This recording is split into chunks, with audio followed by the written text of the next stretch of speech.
Tante le iniziative in provincia di Agrigento in occasione dei festeggiamenti del 1° maggio. A Raffadali, dopo l'esibizione di Massimo Spata e dei Cubeta, l'appuntamento di stasera è con il concerto dei Collage alle 21 in piazza Progresso. E domani, a partire dalla mattina, sempre a Raffadali un ricco cartellone di iniziative, tra sfilate folcloristiche, musicali di maggiorette e sindacali. In piazza sono previsti tanti giochi, mostre e comizi.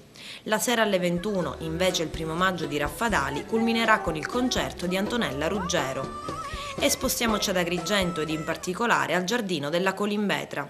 Il FAI vi invita a trascorrere lì la giornata di domani, facendo una scampagnata nel cuore dell'antica Kragas.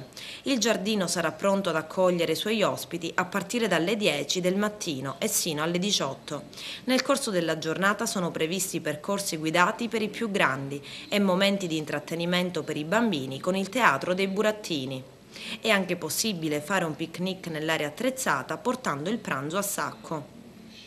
Invece l'Arcidiocesi di Agrigento inizierà i festeggiamenti per il 20ennale della venuta di Papa Giovanni Paolo II domani a Sambuca di Sicilia con Giovani in Festa.